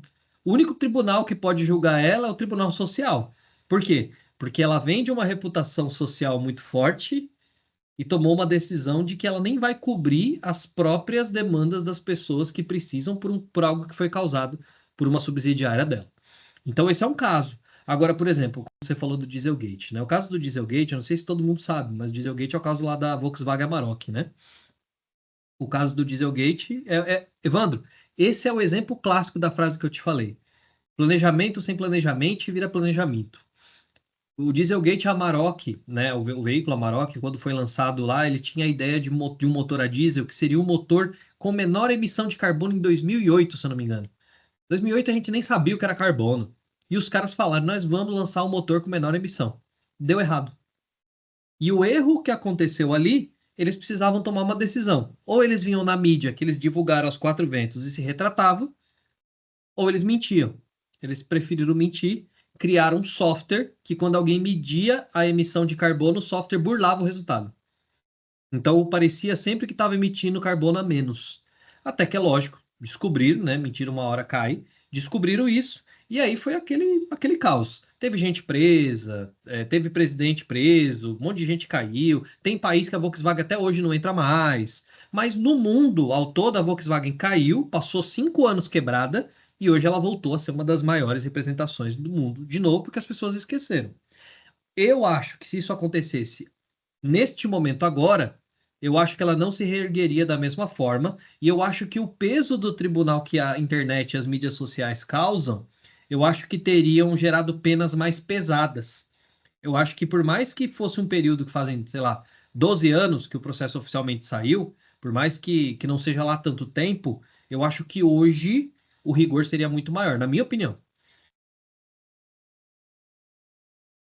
O Vocês jovem de acreditam? hoje não aceita o que o Vocês, jovem daquela vocês época acreditam, aceitava. vocês acreditam também? Vocês acham que a pessoa deixaria de comprar um Volkswagen porque ela era legal? O software era bem feito, eu sou da área de tecnologia, o software era bem feito, porque o padrão de o teste tem um padrão, né? Que é feito não era rodando, né? Em cima de. E aí o software identificava o momento do padrão de teste e aí ele entrava no modo em que o carro emitia menos. E aí a potência caía muito, você lembra, né, Luiz? A potência do carro caía tipo 30%. E, e aí passava. Aí você ligava de novo e o carro voltava para 190 cavalos e tal, só que emitindo tanto a mais, né? Eu não Ou seja, digo é deliberado, tá certo? foi uma E tem a, decisão, né? e tem a Bosch aí que está no meio e que saiu de lado. Isso é beleza, inclusive, né, no final das contas, porque ela ajudou a desenvolver, mas escapou, né? Isso, porque eu tenho informações de que a Volkswagen quis o código-fonte. Comprou o código-fonte e diz assim, o código-fonte é meu, tá certo? E eu vejo, e aí tem uma diferença, aí vocês se lembram do caso de compliance da Siemens? Você lembra? Quando foi descoberto aqui, né, os casos de corrupção espalhados pelo mundo, a Siemens assumiu publicamente, Sim. e eu me lembro dessa notícia em meados do anos 2000, 2007, 2008, certo? E tinha um valor mágico. Eles gastaram, porque, aliás, eu vi uma apresentação do cara lá no. Eu estava no CPQD. Ele falou assim: nós gastamos US$ 1 bilhão pagando multa, certo? E treinando e implantando uma nova, certo? Desculpe, é uma postura completamente diferente. Eles identificaram posteriormente, tá certo? Mas assim eles assumiu a postura de corrigir aquilo, tá certo? E se apresentou, porque a Volkswagen nunca foi lá e fez isso, a Ford nunca fez, nunca assumiu. A Shell aqui em Paulínia, vocês conhecem os casos da Shell, tá certo? Né? Até hoje, assim, né? Isso ainda tem consequência, certo? Nunca fizeram isso, né? Aí, assim, eu acho que a tendência é cada vez menos, tá? Cada vez menos haver tolerância. Eu não estou dizendo que hoje ninguém compraria um Volkswagen, eu acho que isso não, porque condição econômica é outra realidade. Eu sou muito cético do ponto de vista de falar que eu vou ter um produto sustentável, eu vou ter mais gente que compra, eu vou ter um produto menos sustentável, eu vou ter menos gente que compra. Eu não acredito muito nisso, porque o conceito da economia ele é muito mais complexo que isso, porque o recurso financeiro ele impacta muito porque cada vez as pessoas vão ter menos dinheiro. Mas mais do que isso, eu acredito que o impacto do nome da marca, por isso que ESG é financeiro e reputação, né? Eu acho que o impacto ao valor que é atribuído a uma marca, eu acho que esse impacto hoje seria muito maior. Por quê? Porque hoje a maioria das pessoas não sabem o que aconteceu com a Volkswagen. Hoje a informação não. Hoje o fluxo de informação. Imagina hoje se uma empresa como a Volkswagen faz um negócio desse. Em 10 minutos, isso estava espalhado em todas as mídias que você imaginar. O nome Tem razão. estaria totalmente deteriorado e isso causaria uma pressão, inclusive pública, para ter uma medida muito mais pesada, ser muito mais crítico. Então, eu acho que hoje teria uma medida como essa. Não que as pessoas não comprariam mais o carro, mas em compensação, na contrapartida, a deterioração da marca da empresa seria muito maior e, claro, que isso ia gerar muito mais custo. Acho que quando você faz uma promessa desse tipo para um determinado nicho de mercado, né, e você não é capaz de cumprir a promessa, as pessoas que se engajam com essa causa, elas ficam completamente desacreditadas da sua empresa. Então, assim, a confiança da Volkswagen fazer um outro lançamento com uma promessa desse tipo é praticamente zero dela conseguir resultado.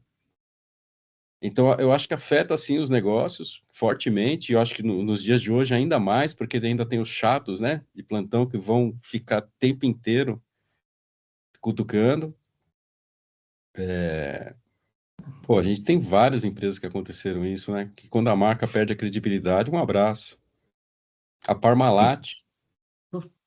A Ah, é Parmalat verdade, era é de verdade. confiança, era o melhor Sim. leite, aquele que você podia dar para. Aí depois que acontece aquilo, lá não se sabe aonde, em qual fazenda, etc e tal, nunca mais vai vender, comprar Parmalat para o seu filho.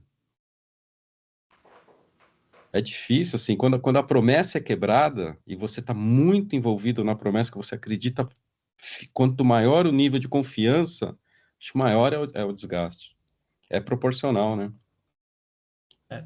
E deixa eu dizer uma coisa que eu acho que é interessante, né? A minha percepção, eu tenho uma percepção disso porque eu ainda acredito na humanidade, tá? Eu tenho uma percepção assim que as mídias sociais elas causam um problema muito grave. Primeiro, né, aquele efeito brain rot, que eles chamam, que é aquele negócio de você ficar um tempo todo rolando as páginas, vendo um monte de coisa que é confortável para você. Só que ao mesmo tempo elas criaram uma coisa que eu acho que é muito boa, que é conexão. Você hoje não tem mais barreira. Hoje você não tem mais limite. Então hoje você consegue, às vezes, se colocar muito mais, ser muito mais empático e se colocar numa situação que está acontecendo, sei lá, daqui 2.000 quilômetros.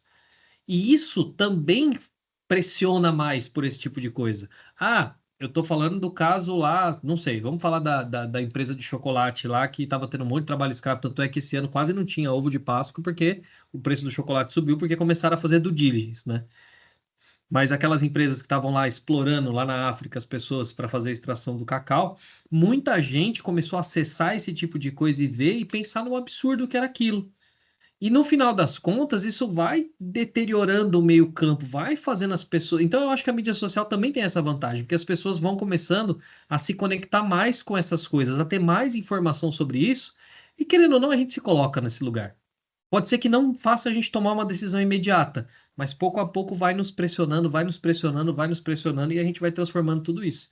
Então, eu acho que essa quebra das barreiras, eu acho que também ajudou muito para isso. É quase que uma governança de fora, né? Uma rede social fazendo o papel de governança, apontando onde é que estão os limites que estão sendo quebrados, né? Regras sociais, valores sociais, né? Os sociais estão sendo quebrados, vamos avisar. É isso aí. Outro dia eu estava pensando, né, a gente, durante, sei lá, pelo menos até os anos 2000, certo? A imprensa era chamada de quarto poder.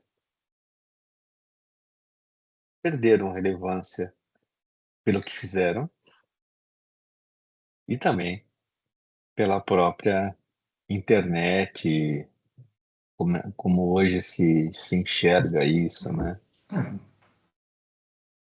Eu não sei se é exagero, mas as redes sociais estão se tornando um poder importante. Eu Ela é não, uma não, mídia. eu não sei Você se só mudou a então, mídia, saiu da TV, agora em vez de é, Globo é Facebook. É.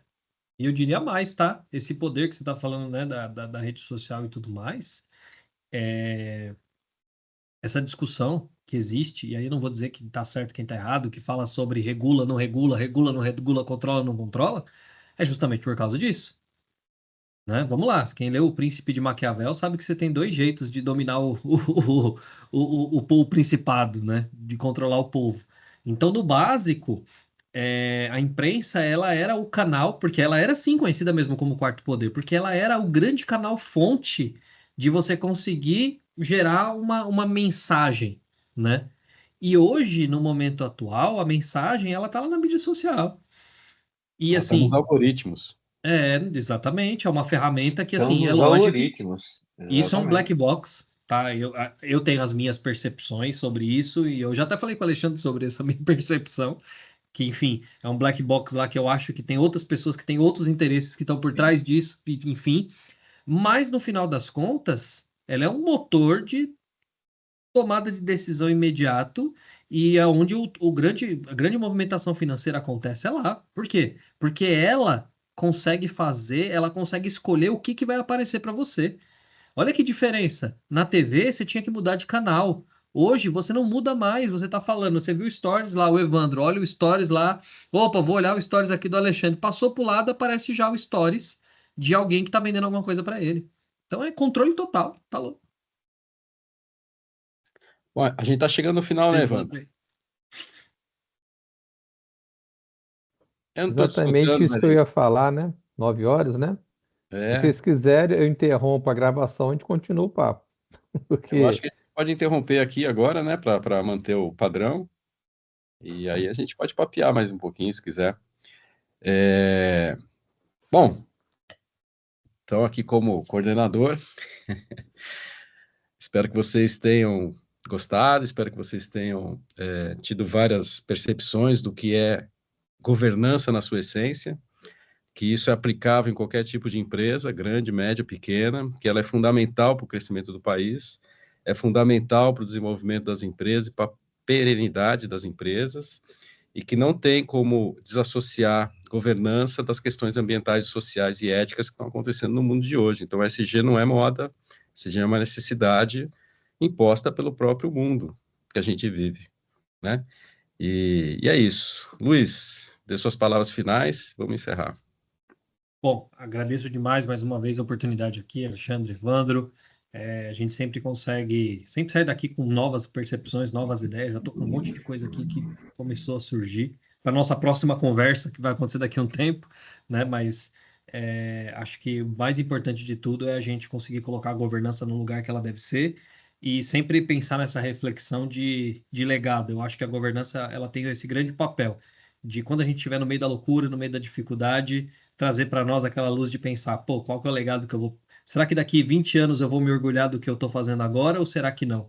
Eu acho que ela é essa ferramenta que nos ajuda a tomar melhores decisões. Então, mais uma vez, obrigado, tema fantástico e obrigado a todo mundo pela contribuição. Evandro, quer falar alguma coisa em nome da Parabéns, BQ? meninos.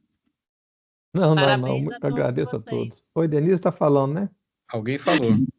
Só um parabéns a todos vocês. Tive uma grande aula aqui, tá, de ESG, que para mim, confesso que não tinha entendimento e não gostava, tá? Vamos dizer bem assim, tá? Porque eu tinha uma visão que me foi passada muito diferente, tá? Nesse sentido mesmo de meio ambiente, social, tá? Então, realmente, hoje eu estou entendendo muito mais do assunto e me permito dizer que eu pratico ESG desde que comecei a trabalhar, sem saber, tá? Então, valores, então tem tudo a ver. A questão que o Luiz comentou aí, né, de as réguas, né, tá? Deu alguns exemplos aí entre homens e mulheres. Eu me lembrei lá, já tenho uma certa idade, né, gente? Já estou no mercado há muito tempo. Hoje eu sou consultora, mas eu me lembro lá nos primórdios, quando eu comecei a trabalhar, né, e eu já ouvia, né, é a pessoa certa no lugar certo, né? Não tem como ser diferente, os perfis das pessoas são diferentes. Para uma mesma função, tá? Um perfil serve e outro não, né? Só que não se pode abrir nunca mão de princípios e valores. A ética, né, tem que estar à frente. E é isso que dá credibilidade, a confiança no trabalho, né, das pessoas e das empresas. Tá? Vivenciei muitas questões, tipo essas que vocês me comentaram aí, de Volks, a Natura, quer dizer, coisas para mim muito, foi novidade, mas ao mesmo tempo eu teria exemplos pessoais de empresas que eu trabalhei em que a gente tem que dar um limite também, né? Não, isso eu não faço.